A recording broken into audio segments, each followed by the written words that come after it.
ಶ್ರೀ ಪರಮಾತ್ಮನೇ ನಮಃ.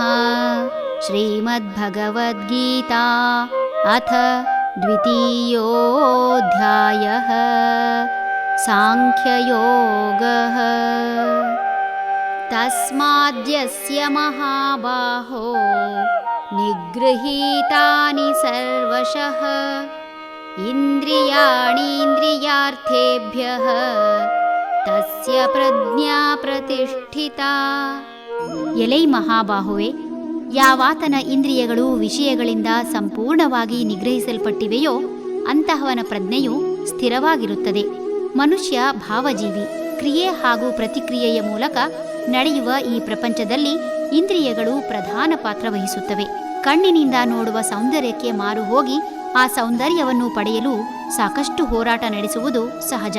ತಾನು ಮಾಡುತ್ತಿರುವ ಕಾರ್ಯದಿಂದ ಸೌಂದರ್ಯಯುತವಾದ ಮನೆಯನ್ನೋ ಅಥವಾ ಬೇರೆ ವಸ್ತುಗಳನ್ನೋ ಪಡೆಯಲು ವ್ಯಕ್ತಿ ಹೆಚ್ಚು ಸಂಪಾದನೆ ಮಾಡಬೇಕಾಗುವ ಕಾರಣ ಲೋಭತನದಿಂದ ಹೆಚ್ಚು ಗಳಿಸಲು ಯತ್ನಿಸುವುದು ಸಹಜ.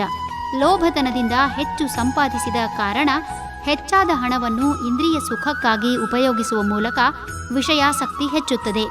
ಸನ್ಯಾಸಿ ತನ್ನ ಸುತ್ತ ಓಡಾಡುವ ಇಲಿಯ ಉಪಟಳ ನಿಲ್ಲಿಸಲು ಒಂದು ಬೆಕ್ಕು ತಂದು, ಬೆಕ್ಕಿಗೆ ಕೊಡಲು ಹಾಲಿಗಾಗಿ ಹಸುವನ್ನು ತಂದು, ಹೀಗೆ ಮುಂದುವರಿಯುತ್ತಾ ಸನ್ಯಾಸಿ ಸಂಸಾರಿಯಾದಂತೆ ಇಂದ್ರಿಯ ನಿಗ್ರಹ ಮಾಡದ ಮನುಷ್ಯನ ಪಾಡು. ಯಾವುದೇ ಮನುಷ್ಯ ಇಂದ್ರಿಯ ನಿಗ್ರಹದ ಮೊದಲು ಪ್ರಯತ್ನಪೂರ್ವಕವಾಗಿ ಆರಂಭ ಮಾಡಬೇಕಾಗುತ್ತದೆ. ನಾಯಿಯನ್ನು ಸಿಂಹಾಸನ ಏರಿಸಿದರೂ ಹೇಸಿಗೆ ಕಂಡಲ್ಲಿ ಓಡಿತು ಎಂಬ ಗಾದೆಯಂತೆ ಆಗಾಗ ಇಂದ್ರಿಯ ನಿಗ್ರಹವಿಲ್ಲದ ಮನಸ್ಸು ಕಂಡಿದ್ದನ್ನ ಕೇಳಿದ್ದನ್ನ ವಾಸನೆಯನ್ನು ಅರಸಿ ಓಡುವುದುಂಟು. ಪ್ರಯತ್ನಪೂರ್ವಕವಾಗಿ ಇಂದ್ರಿಯಗಳನ್ನು ನಿಗ್ರಹಿಸಿದಾಗ ಇವೆಲ್ಲವೂ ಸಾಧ್ಯ.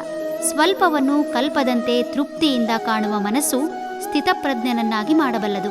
ಹರಿ ಓಂ.